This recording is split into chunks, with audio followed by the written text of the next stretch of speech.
We begin at a high school where we see students being lectured by their teacher, and we then focus on our main character of the story, Dejun, who, instead of paying attention in class, is busy writing his will and narrates to us that he's going to die, and before he does, he wants to record what school has been like for him, what kind of hell it has been for him. When we see a flashback of him at the school's rooftop getting beaten down by 3 of his bullies all chanting out happy birthday to him, which makes it all the more worse, and to put the cherry on top, they also destroy his cake by stepping on it and then tell him to eat it while taking footage of him and taking a selfie with him all beaten down, and recalling these events, his hand tenses up a bit as he continues writing his will. And narrates further saying that people can get used to anything, and pauses for a moment as we see him getting further harassed when one of his bullies sits on top of him on all fours and continues saying that, but there is just no getting used to the kind of torture he's been put through, and the bully spanks him until the bell rings and decides for one more act, to throw away his slipper all the way to the ground of the school before leaving to go to class and tells Dejun to bring another cake tomorrow to celebrate, and Dejun agrees but curses in his mind at his situation. He narrates further saying that he still went to school every day, knowing what was waiting for him, as he walks on one slipper towards his slipper on the school ground, when, to add more salt to injury, his teacher calls him out for not being in class already when the school bell rang already, and the whole scene brought up laughter from everyone watching as they mock him for getting bullied and call him names and tell him to jump off a bridge already as they continuously laugh, making him feel as if he's on display naked for everything one's entertainment and laughter. And back to writing his will, he decides to no longer endure his suffering like an idiot and wants peace, and as he finishes writing it, he looks at his will with a sense of pride, even commenting to himself that if there were a will writing contest, he'd win first place. Then he imagines himself already passed away, wondering how it'll feel like, and imagines Doyeon Lee, the group leader of his bullies, getting taken away by the authorities for causing a student to off themselves, and as a ghost witnessing all this, he giggles just at the thought of it, but then he thinks about his family and realizes that all of them won't really care too much, and they'll continue normally with their lives as he was just a mediocre son, and finally his daydreaming comes to an end, and he states that before he dies, he wants to at least say goodbye to his family. Back at his home, we see Dejun eating dinner with his family, and as he asks about their mother's abscess, his brother brushes it off and heads out to his own business, and using the opportunity of privacy, Dejun decides to speak to his father.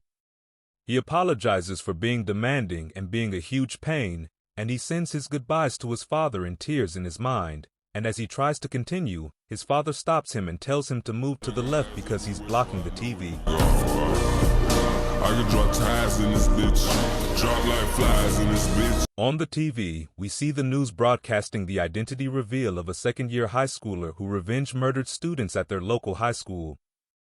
The second-year student, Mr. Guillaume Ma, turned himself in after brutally murdering 7 students in a classroom the previous day. Then we see multiple interviewers gathering around him trying to gather their scoop and asking him questions about his motivation for his actions. The student finally speaks up and states that he is not a murderer, and before people could call him crazy, he states that he knows what he did isn't justifiable no matter how much he was bullied, and he states that, but do they know the guys that he killed? Have they ever met them? They mocked his family and made his life hell every single day, and then he starts calling out their names and turns to the audience, stating that did they have to deal with those monsters like he did and doesn't even consider them human, which causes the parents of the victims to shout in anger towards him? He then gives out a message to the people he calls losers just like him, and states if anyone tells them to forgive their bullies, they should tell them to screw themselves. No one cares about their pain, only they can save themselves. Don't end your lives but rather be pissed because you're not the one who deserves to die, so wake up and do whatever it takes to survive and to not die. They must retaliate, and the broadcast is cut off right there and then it is stated. After Mr. Ma's outburst, the police were forced to cut him off, but a debate had risen about his punishment as he was a victim of bullying. Dejun's father, after watching that spectacle on the news, only comments in disappointment for the boy's justification of murder, but on the other hand, Dejun claps for him, clapping behind the cameras as if relating to Ma's words, even stating that Ma is right, why should he die? And that same night, Dejun lays in bed with his phone like a dead zombie on the internet, looking up on social media people's opinions on how to kill their bullies, and as he goes through the posts he questions if he can really do it like how Ma did it, and stab Doyon in the stomach and kill him, but he also imagines the backlash of being labeled a murderer by people and being taken by the police, and coming to reality he realized he isn't able to, and he thinks to himself, there's no way he could hurt someone, as he begins crying out of fear for his life, wishing for someone to take care of Doyon for him so he can live a normal life.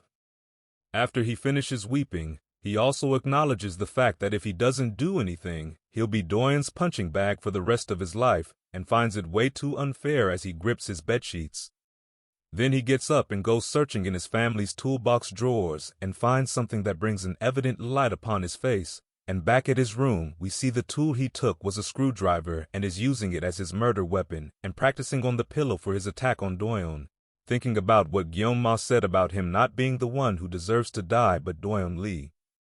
But when he arrives at school and is on his chair, he begins to have immediate second thoughts, thinking that maybe he won't have to do it if Doyon and his friends just leave him alone. But of course his thoughts are interrupted by a slap from reality when Doyon comes in and greets him, asking him about the cake, and Do-jun begins to panic as he is now in a tight situation and thinks about taking out the screwdriver and doing the deed right there and then, but continues to shiver as many doubts begin to arise in his head. But since it's not Blue Lock, Doyon gets annoyed by how much time he's taking to respond, and threatens to kill him if he doesn't take out the cake. And Do-jun, panicking even more, slightly takes out the screwdriver and decides to just do it, but Doyon snaps him out of his mind and concludes Do-jun didn't bring the cake, and in that moment where the two lock eyes, Do-jun realizes something. In middle school, he learned in science class about a guy named Pavlov and his experience with dogs.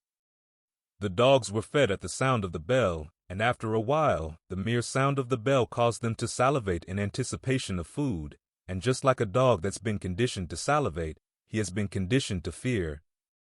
And by merely looking at his face, sending his body into a freeze, the plan he rehearsed over and over all night long completely fell apart the moment he locked eyes with him. Doyon, not being satisfied with Do-jun's inability to hold up his end of bringing the cake, decides to be nice and throw him a party as an alternative, which does not bring a smile to Do-jun's face at all.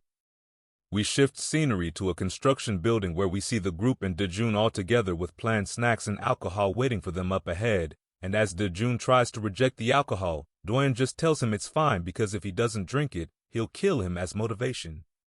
Then he begins doing one of the most vile things you could ever do to a human being. He mixes 2 soda cans, adds his friend's socks to the mix, noodles, potato chips, dirt, and for the cherry on top, he adds his spit and a cigar and tells Do-jun to drink up in one go. And before Do-jun could even try to save himself, he gets a slap to the face immediately as Doyon tells him to never talk back to him. Left with no choice, Do-jun drinks it all up as the other two take footage of him and laugh out loud, but naturally, after a few seconds, his body refuses to consume whatever the he just drank, and he immediately starts puking it out, but to his dismay, he is told he must finish it all in one go without puking, or else he'll have to repeat. And goes on till night as we see Do-jun now lying on the ground with his puke everywhere around him. Seeing as they've run out of ingredients, Doyon sends his men to go buy more and turns to Do-jun and chugs down the last bit of alcohol they have left down his throat. Doyon, feeling that he's hit his limit, cannot take any more of this, and he pushes the alcohol away and begins running for his life as Doyon only looks at him with amusement. On the other hand, as Do-jun continues to make a run for it, he is eventually caught and is beaten down by Doyon, and once he stops, he decides to take it somewhere else and drags Do-jun by the hair.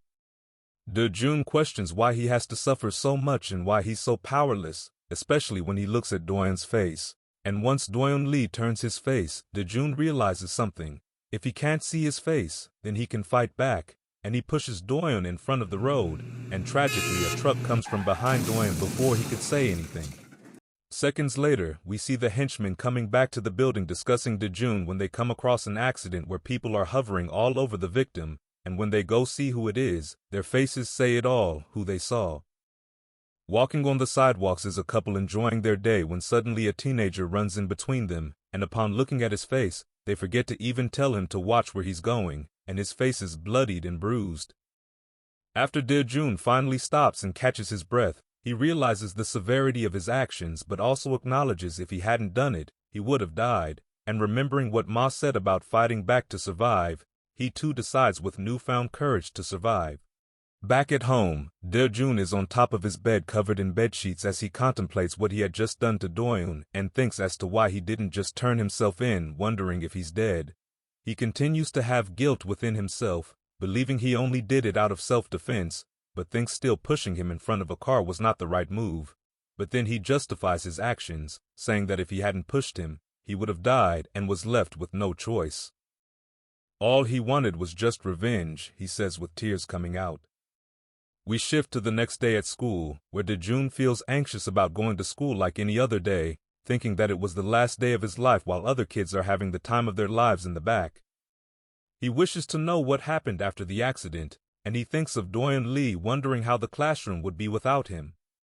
He goes up the stairs to his classroom wondering why it's so quiet, and thinks that the police won't be on his tail and he won't get caught. But as he approaches the classroom door, he imagines there are cops on the other side, waiting to shoot him down. You're not that guy, pal, trust me. You're not that guy. And he slowly opens the door, only to find out his worries were for nothing, and the classroom seemed the same as always. The bustle before the bell, the studious students reading their books, everything was the same except for one thing, Doyeon Lee's empty seat.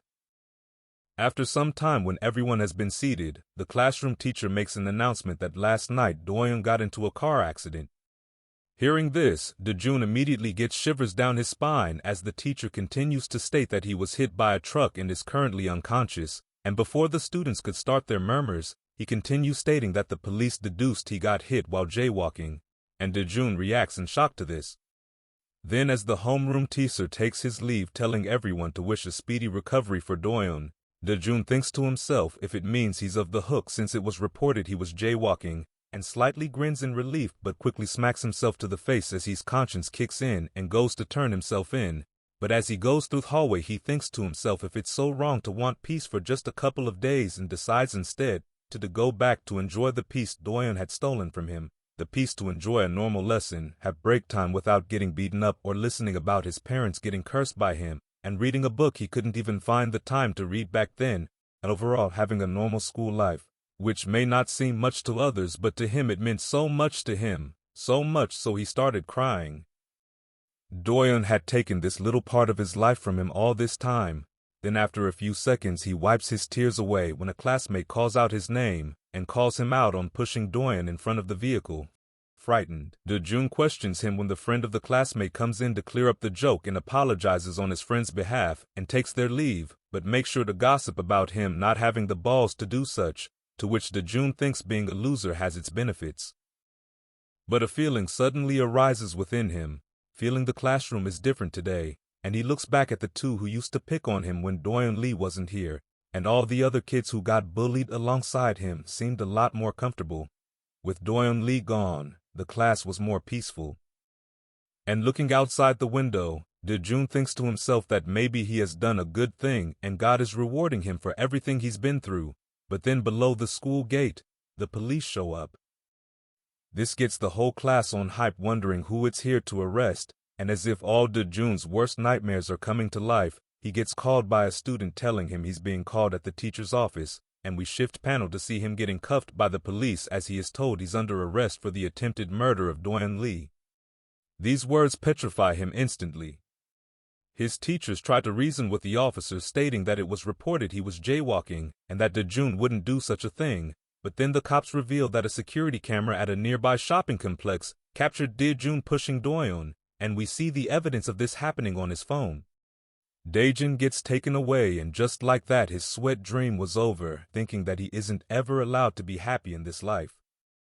Afterwards everything went as predicted, his parents were informed of what he had done, and he narrates it didn't look like a big deal in the movies or on TV, but reality was much harsher as we see him tear up again. Then we see him and his family apologizing to Doyeon's mother who isn't thrilled at the sight of Jun. Then afterwards he went to a court of law where they discussed the severance of Jun's actions and were tied to attempted murder and was to be punished severely, but by taking into account the fact that Jun was a victim of Doyeon's bullying and was intoxicated at the time of the incident, he was instead sentenced to a meager probation of 2 years, and he is released from court, and turns out his written will came in his favor as evidence for being bullied, and was spared from juvenile detention. Then up next they have to go meet with the school violence committee, which his father tells him he'll go there by himself, and although he was not severely punished, Deju felt like he had already lost a lot. At the Ujin High School disciplinary committee, Dejun is immediately expelled as he has put a stain on the school's reputation, and left lifeless. Dejun asks if he may take his leave now, and he walks out to the hallway where all the other students gather to gossip about him and even justify the bullying he suffered, as he's now seen as a murderer. But Dejun chooses to ignore the inhumane reactions and thinks to himself the only place left for him now is home. But when he arrives home, he is immediately kicked out by his father, and he tearfully walks out the door after looking back on his family one last time. Outside, the pouring rain also shows no mercy to him, and Dejun only thinks as to why he has to suffer even more, when all he ever wanted was a normal life, whereas now he doesn't have school or a family or anyone, but is instead only left with nothing. So why does misfortune still follow him? As we see, Doyen's 2 henchmen brought a group alongside them to get revenge back for what Dejun did to Doyen. Then we shift the scene back again to the construction building, where the group is now ganging up on Dejun using first their umbrellas, then they kick him and continue with their umbrellas, making Dejun feel powerless, being outnumbered. Then one of the henchmen pauses the beating for a moment and puts his foot on top of Dejun and pulls out one of the most hypocritical things you could ever say out of his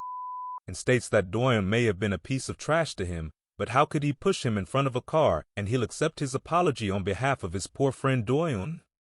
And then proceeds to tell this man to beg like a dog, and if his apology is not good enough, they'll keep beating him up. Dejun clenched his teeth at those words of him being more evil because he pushed Doyen into a car, when Doyen pushed Dejun off a cliff billions of times. His rage finally snaps and he screams back at them, and the henchmen take this as a request to kill him and pummels on Dejun, throwing fists at him left and right, but Dejun, still holding on, sees and grabs a brick next to him, and before the henchman could notice something coming at him, he is brutally smashed with the brick onto the side of his head, and the others seeing this get shocked, but our boy doesn't care and continues to hit his fallen opponent with the brick until he passes out from bleeding, and as Dejun stands up, the rest of the gang in front of him try to taunt him, but he only stands tall with the brick in his hand, deciding that from now on, he will survive. Dejun takes a moment of breather after knocking out one of the guys, but the rest seem unhindered and are only further maddened and ready to gang up on him. They all charge at him and then begin to beat him with plank sticks, but Danju's new resolve is not shaken, and he still fights back with his one brick in hand, and even knocks a stick out of one guy's hand, but then he's met with a blow from the back of the neck, which sends him to the ground and in a perfect position for the group to start ganging up on him again while he's defenseless.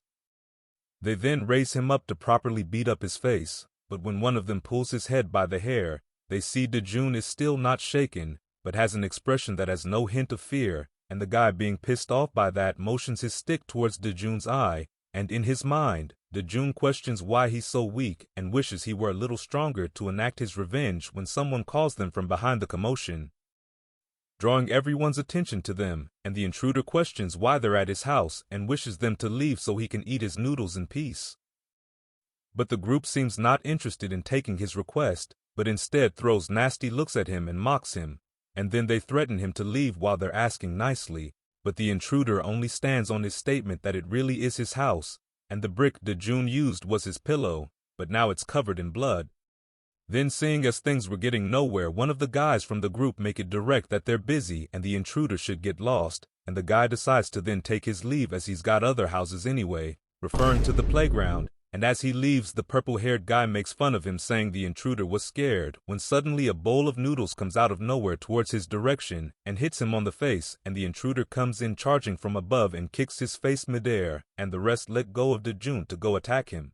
Then the intruder, swiftly analyzing the situation, uses the dust below his feet and kicks it towards one of the attacker's eyes, causing him to go momentarily blind, and the intruder takes that chance to deliver a swift blow to his face, and as another one comes from behind, he dodges his stick and grabs his jersey and pulls it up to his face in order to pull him down to receive a knee to the gut, and as another guy comes in charging, he simply kicks his friend's body towards him, and that momentarily stops him, and as he tries to dialogue his rage, the intruder pokes him in both eyes with his fingers, putting him as well to a stop, and then finally for the last guy. He tries to swing his stick when the intruder puts his hand up front to stop him and pulls up what presumably could be a covered knife and asks him if he would still like to continue after seeing it, which of course scares him a bit of the thought of there being a knife, and the intruder only calls it fair if he's able to use a weapon since they outnumber him and have weapons too.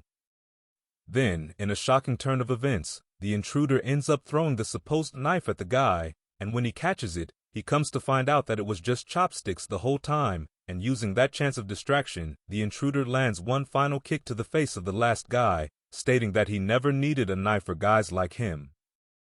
Do-jun, having witnessed the sight, is in awe at what he just saw and acknowledges the intruder's strength, and we see the intruder keeps flicking Blue Jacket guy's nose as if it amuses him, and Do-jun can't help, although at his strangeness, to find refreshment in his act as well.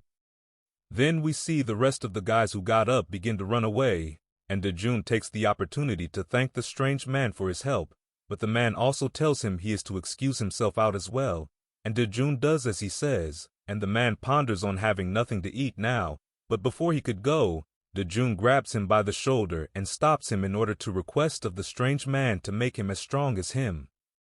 But the man only yells at him to get his hands off him and to stop being ridiculous and impulsively raises his fist, but Do-jun pauses him and proposes to buy him noodles and tell his story, to which the man agrees to listen.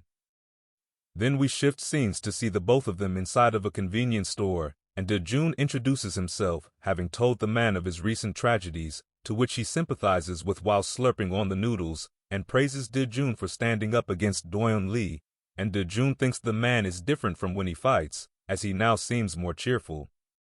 He compliments Do-jun for having guts, although he doesn't look like it, and Do-jun asks if he'll then help him with the favor he asked, to which the man tells him of course he won't teach him how to fight, and Do-jun quickly tries to renegotiate saying he will buy him more noodles, to which he feels insulted a bit, and still doesn't change his mind because aside from not wanting to teach Do-jun, he also can't, stating that Do-jun is just not cut out to fight, which brings a shock expression on Do-jun's face, and he continues stating Do-jun is like a greenhouse, he lived a normal and sheltered life. Then he tells Do-jun if he wants to learn how to fight from him, then he has to hang out with him, but still remarks that he's the type to die in the streets, so he should just give up and stop bothering him, but Do-jun shouts he can do it. He'll do whatever he can to adapt and tries asking one more time, but the man still rejects him and leaves Do-jun standing alone and tells him to go back home and threatens to kill him if he follows him and keeps asking.